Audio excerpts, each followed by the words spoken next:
میرے محترم بزرگوں اور دوستو، اسلامی تعلیمات میں اللہ کے رسول صلی اللہ علیہ وسلم نے جن اخلاق حسنہ پر بہت زیادہ زور دیا ہے ان میں امانت داری۔ اللہ تبارک و تعالیٰ نے قرآن کریم میں صراحت کے ساتھ فرمایا ان اللہ یأمرکم ان تؤدوا الامانات الی اہلہا۔ تو کہیں پر اللہ تبارک و تعالیٰ نے کامیاب ہونے والے مومنوں کی صفات بیان کیا ہے کہ ان کے اندر امانت داری کی صفت ہے، اور اللہ کے رسول صلی اللہ علیہ وسلم نے فرمایا کہ جس کے اندر امانت نہیں ہے ایمان بھی نہیں، بلکہ امانت میں خیانت کو منافق کی نشانی قرار دیا ہے۔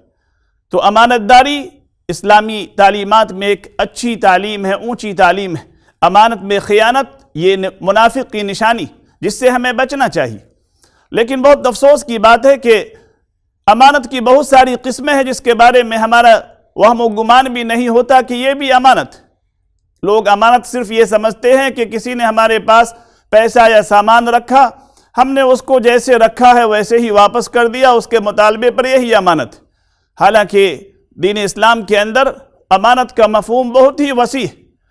ہمارا جسم بھی امانت ہے، ہماری زندگی بھی امانت ہے، ہماری آنکھ، ہمارا کان، ہماری ناک، جسم کے سارے اعضاء یہ امانت۔ اللہ تبارک و تعالیٰ اس امانت کے بارے میں پوچھے گا، اور اللہ تبارک و تعالیٰ نے جو ہمیں مال دیا ہے وہ بھی امانت، اللہ نے اولاد دیا ہے یہ بھی امانت۔ یہ ساری امانتیں ہیں، ہمیں کوشش کرنی چاہیے کہ ہم ان امانتوں کا پورا خیال رکھیں اور اس میں خیانت سے بچیں کہ یہ ایک بڑا گناہ ہے اور اسلامی تعلیمات کی خلاف ورزی ہے۔